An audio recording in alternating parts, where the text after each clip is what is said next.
ആ നമസ്കാരം. നമസ്കാരം. ഓ വന്നാട്ടെ വന്നാട്ടെ, അങ്ങോട്ടിരുന്നാട്ടെ. ഞങ്ങള് ഈ പരിസരത്തൊക്കെ തന്നെ ഉള്ളവരാ, പരിചയപ്പെട്ടിട്ടില്ലെന്നേ ഉള്ളൂ. കേട്ടിട്ടുണ്ട്. ഞങ്ങൾ ക്ഷേത്രത്തിന്റെ ഭാരവാഹികളാ. ഞാൻ സെക്രട്ടറി, ഗജാൻജി പ്രസിഡന്റ്. കേട്ട് കാണും. പാറേക്കാട്ട് ബാലകൃഷ്ണപിള്ള. ഇല്ല, ഉത്സവ കമ്മിറ്റിയുടെ സ്ഥിരം പ്രസിഡന്റ് ഞാനാ. സംഭാവനയ്ക്കായിരിക്കും. ഏയ് അതൊക്കെ പിന്നീട് എപ്പോഴെങ്കിലും ആകാവുന്നതല്ലേ ഉള്ളൂ.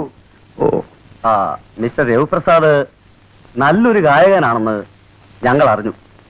ശ്രീഭദ്രകാളി ക്ഷേത്രത്തിലെ ഉത്സവത്തോടനുബന്ധിച്ച് താങ്കളുടെ ഒരു ഗാനമേള നടത്താനാണ് ഉത്സവ കമ്മിറ്റിയുടെ ഐകകണ്ഠമായ തീരുമാനം. സന്തോഷം. ചായ 751 രൂപ പ്രതിഫലം തരാനാണ് കമ്മിറ്റി നിശ്ചയിച്ചിരിക്കുന്നത്. ആയിക്കോട്ടെ. ഇതാ 101 രൂപ അഡ്വാൻസ്. ആ പിന്നെ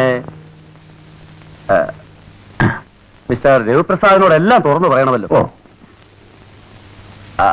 501 രൂപ ഉത്സവ കമ്മിറ്റിക്ക് സംഭാവനയായി നൽകണം. അതാ അതിന്റെ കീഴ്വഴക്കം. പിന്നെ ശ്രീഭദ്രകാളി ക്ഷേത്രത്തിൽ ഒരു പരിപാടി നടത്താൻ അവസരം കിട്ടുക എന്നൊരു മഹാഭാഗ്യമാ. യേശുദാസും ജയചന്ദ്രനും ഒക്കെ ഗാനമേള നടത്താനുള്ള സ്റ്റേജാ. അപ്പോ ഞങ്ങൾ ഇറങ്ങട്ടെ. പരിപാടി പൊടി പൊടിക്കണം. ഓ പൊടിക്കാം.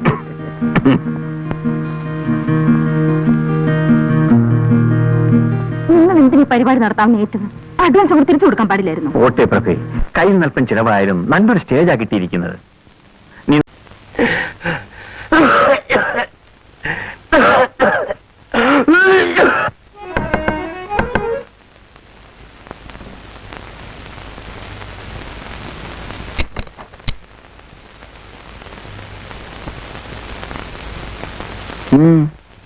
കുട്ടി ഏതാ?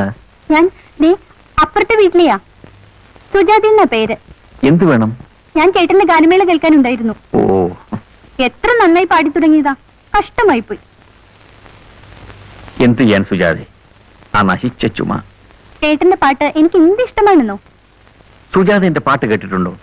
പിന്നെ ചേട്ടൻ ഇവിടെ ഇരുന്ന് പാടുന്നത് ഞാൻ എത്ര വട്ടം കേട്ടിട്ടുണ്ടെന്നോ. ഞാൻ പറഞ്ഞിട്ടാ അച്ഛൻ ഇവിടെ വന്ന് ചേട്ടന്റെ ഗാനമേള ബുക്ക് ചെയ്തത്. ആ ജുബ്ബയിട്ട് വന്നില്ലേ, അതാ എന്റെ അച്ഛൻ. ഓ മനസ്സിലായി, ഉത്സവ കമ്മിറ്റിയുടെ സ്ഥിരം പ്രസിഡന്റ്. അതെ. ചേട്ടാ, അന്ന് ഗാനമേളയ്ക്ക് പാടിയ പാട്ട് ഒന്ന് പാടാമോ? അതിനെന്താ, എങ്കിലും ഒന്ന് പാടൂ. സുജാത അല്പം കഴിഞ്ഞു വരൂ, പ്രഭ അപ്പോഴേക്കും ഇവിടെ വരും. എന്നിട്ട് ഞാൻ പാടാം. അയ്യോ, ആ ചേച്ചിയെ എനിക്ക് പേടിയാ. ഞാൻ ഇങ്ങോട്ട് നോക്കുന്നത് പോലും പ്രഭ ചേച്ചിക്ക് ഇഷ്ടമല്ല. അതല്ലേ ചേച്ചിയില്ലാത്ത നേരം നോക്കി ഞാൻ ഇങ്ങോട്ട് വന്നത്. എന്ന് പറഞ്ഞാൽ പ്രഭയില്ലാത്തപ്പോ ഞാൻ... ചേട്ടാ, പ്രഭ ചേച്ചി വരാൻ ഇനിയും താമസിക്കുമല്ലോ. ആ ഒരു പാട്ട് കേൾക്കാനാണ് ഞാൻ വന്നത്. ചേട്ടന്റെ പാട്ടെന്ന് വെച്ചാൽ എനിക്ക് ഭ്രാന്താ. ശരി, സുജാത അകത്തേക്ക് വരൂ. സംഗീതത്തെ സ്നേഹിക്കുന്ന ആരെയും ഞാൻ നിരാശപ്പെടുത്താറില്ല. വന്നാട്ടെ. ആയിരിക്കൂ.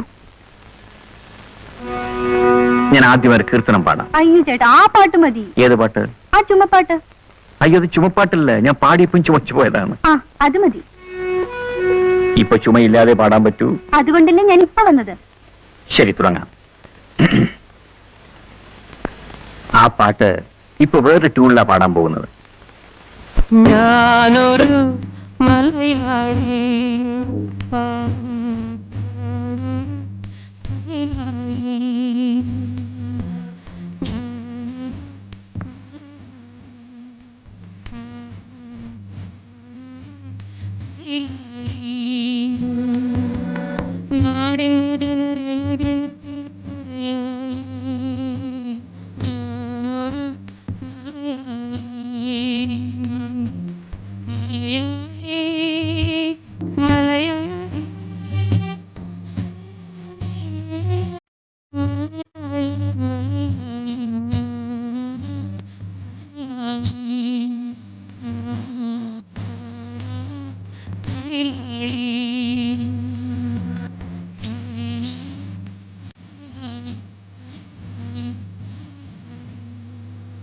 പ്രഭ വന്നല്ലോ, ഞാൻ പോയി കഥ തുറന്നിട്ട് വരാം. അയ്യോ വേണ്ട ചേട്ടാ, എനിക്ക് പേടിയാവുന്നു. എന്തിനാ പേടിക്കുന്നത്? പ്രഭ വെറൊരു പാവമാണ്. അയ്യോ ചേട്ടാ, എന്നെ കണ്ട കുഴപ്പമാ. ഞാൻ പുറകുവശത്തോടെ പോയിക്കൊള്ളാം. ഞാൻ പോയി തുറക്കട്ടെ? അയ്യോ വേണ്ട ചേട്ടാ, ഞാനിവിടെ നിൽക്കുന്നതുകൊണ്ട് ചേട്ടനും കുഴപ്പമാ. എന്താ കുഴപ്പം? കുഴപ്പമുണ്ട് ചേട്ടാ. ഇതിനു മുമ്പ് എനിക്ക് ഇതുപോലെ അനുഭവങ്ങളുണ്ടാ പറയുന്നത്. അയ്യോ. ഓ അങ്ങനെയാണോ? എന്നാൽ ഇവിടെ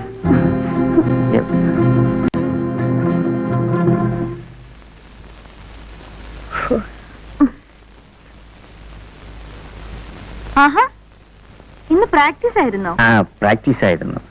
പിന്നെ നമുക്കിന്നൊരു സിനിമയ്ക്ക് പോകാം. സിനിമയ്ക്കോ? ഇന്നോ? ശരി വെക്കളയാ. നീ പോയി കുളിച്ച് റെഡിയായി വാ. കുളിക്കാനോ? കുളിച്ച് റെഡിയായി വാ.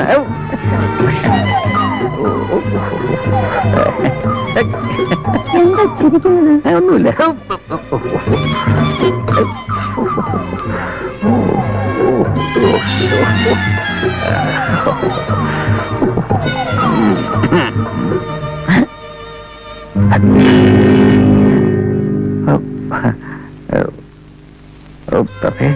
സത്യം പറയൂ. പറയാനാ പറഞ്ഞത്. ആ കുട്ടി പറഞ്ഞതാ സത്യം. എന്റെ പാട്ട് കേൾക്കാൻ ആ കുട്ടി വന്നത്. അവൾ എന്റെ ആരാധിക മാത്രമാണ്. ആരാധികമാരെ കട്ടിലിട്ടാണോ പാട്ട് കേൾപ്പിക്കുന്നത്? അവൾ നീ വന്നപ്പോ പേടിച്ച് കട്ടിനടി കയറി കിടന്നു പോയതാ. മുഖത്ത് നോക്കി കള്ളം പറയാൻ തുടങ്ങിയോ? അയ്യോ, ജീവിതത്തിൽ ഇന്ന് വരെ ഞാൻ മുഖത്ത് നോക്കി കള്ളമേ പറഞ്ഞിട്ടില്ല. പറഞ്ഞിട്ടില്ല, പക്ഷെ പ്രവർത്തിക്കും. മടുത്തു. നിങ്ങളടുത്ത് ജീവിതം മടുത്തു. തുറന്നു പറയൂ, ഞാൻ മാത്രം പോരെ നിങ്ങൾക്ക്? എന്റെ പൊന്നു പ്രഭേ, നീ എന്നെ ഒന്ന് വിശ്വസിക്കൂ. എന്റെ പാട്ട് കേൾക്കണമെന്നും പറഞ്ഞു വന്ന അവളെ ഞാൻ ഒരു പാട്ട് പാടി കേൾപ്പിച്ചു. അതൊരു തെറ്റാണോ? അവൾ നിന്നെ പേടിച്ച ആ കട്ടിൽ അടിയെ കയറി കിടന്നത്. എനിക്ക് ആ പെണ്ണ് എന്റെ സിന്ധുമോളെ പോലെയാ.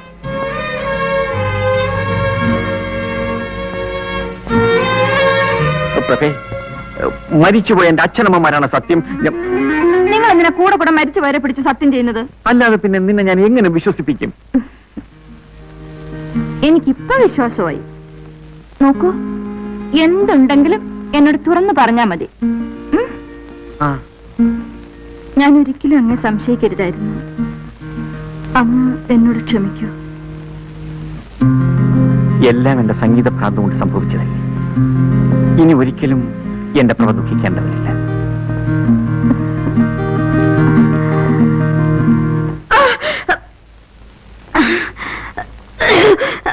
പ്രഭേ, വയറ്റിനെന്താ സുഖമില്ലേ? നീ ദഹിക്കാത്ത എന്തെങ്കിലും കഴിച്ചോ? കണ്ട കപ്പയും പുളിയും ചക്കയും ഒക്കെ വലിച്ചു വാരി തിന്നിട്ടായിരുന്നു. ശരി.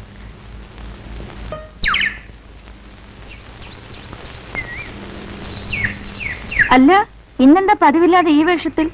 വിശേഷമൊക്കെ ഉണ്ട്. ഞാൻ ആരാണെന്നാണ് വിചാരിച്ചത്? എന്റെ എല്ലാം. അതിലുമുപരി ഞാനൊരു ഗായകൻ കം മ്യൂസിക് ഡയറക്ടർ. ഈ കമ്മെന്നും പറഞ്ഞ് നടക്കുന്നതല്ലാതെ ചാൻസ് ഒന്നും കിട്ടുന്നില്ലല്ലോ. കിട്ടും, ഇപ്രാവശ്യം കിട്ടും. പുതുമുഖങ്ങളെ മാത്രം പങ്കെടുപ്പിച്ച് നിർമ്മിക്കാൻ ഉദ്ദേശിക്കുന്ന ഒരു സിനിമയുടെ ഡയറക്ടർ ഇന്ന് ഹോട്ടൽ പാരഡൈസിൽ വരുന്നു. ഞാൻ അയാളെ കാണാൻ പോവുക. ചിലപ്പോ എനിക്ക് സിനിമയിൽ ചാൻസ് കിട്ടും. അയ്യോ, സത്യമാണോ? ചേട്ടന് സിനിമ ചാൻസ് കിട്ടുമോ? എന്റെ ശബ്ദം കേട്ടാൽ ഏത് കൊലകൊമ്പനാ വീഴാത്ത. പാടുക മാത്രമല്ല, സംഗീത സംവിധാനവും നടത്തും. എന്റെ ദൈവമേ, എല്ലാം നമ്മുടെ കുഞ്ഞിന്റെ ഭാഗ്യമാ. ആണല്ലോ. പിന്നല്ലാതെ. എങ്കിൽ 50 രൂപ എടുക്ക്. 50 രൂപയോ? അതെന്തിനാ? ഇരിക്കട്ടെ, ഒരു വഴിക്കിറങ്ങുന്നതല്ലേ. തരാം തരാം.